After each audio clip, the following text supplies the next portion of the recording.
Madam Chair, distinguished delegates, excellencies, colleagues,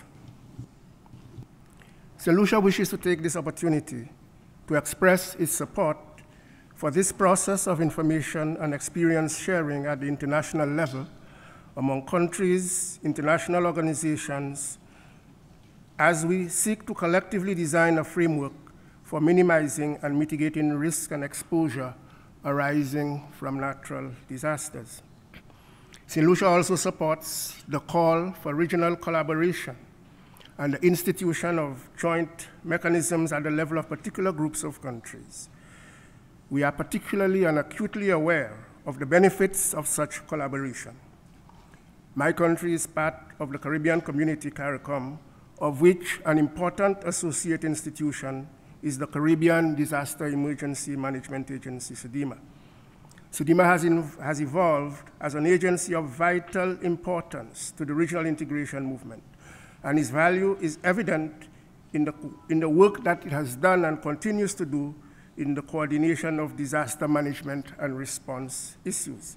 St. Lucia therefore reiterates its full confidence in CDEMA as it lays the platform for comprehensive disaster management in the region and calls on the international community to continue to provide support to this vital part of our regional infrastructure in disaster prevention and risk management. My country has not been spared the ravages of natural disasters which seem to have engulfed the world in recent times, although it may not feature as prominently in the international media as some others. On October the 30th and 31st last year, 2010, we were struck by one of the most severe natural disasters in St. Lucia's living memory. Hurricane Thomas came with winds of 160 kilometers an hour and was accompanied by an intensity of rainfall never before experienced.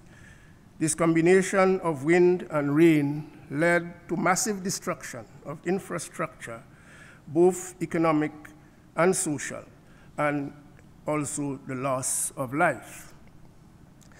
An assessment carried out immediately following this disaster revealed that the damage and losses to the extent of US $350,000 as the impact on our economy. These figures may appear small, but when compared with the fact that it constitutes approximately 44% of our GDP, 62% of the value of exports of goods and services, then we see the true context of the magnitude of the disaster that we face. Consider also that this disaster followed the most extensive period of drought in recent memory, which affected agricultural production and other areas of the economy. Then one can truly appreciate that this was indeed a mega disaster. I thought it necessary to highlight this, only to remind us that when we hear and we discuss the various issues, there are still some of us who are fighting and who are struggling to raise the resources required for reconstruction. In the case of St. Lucia and the rest of the Caribbean, we are merely weeks away from another hurricane season. So we should not forget this situation simply because an emergency phase of a disaster may have elapsed. Mr. Chairman, Madam Chairperson, up to now, only about 15% of the resources required for reconstruction have been raised, and most of these have been through loan resources.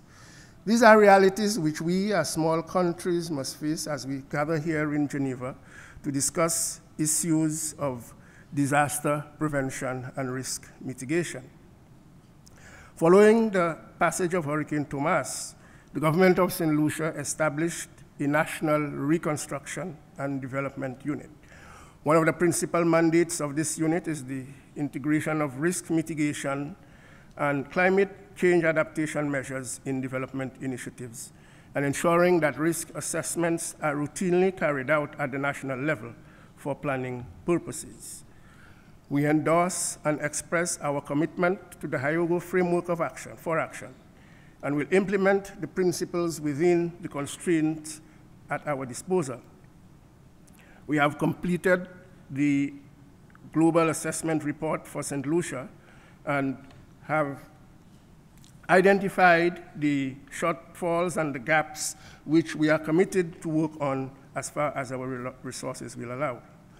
Nevertheless, we applaud the United Nations, particularly the UNISDR, for convening this third session of the Global Platform and recognizing the importance of reconstruction. We express our appreciation to the UN for facilitating our participation and providing opportunities for networking, among other things. Finally, Mr. Chair, Madam Chair, I wish to thank you and the UN for the opportunity to be here, and we thank the host country for the courtesies extended. Thank you.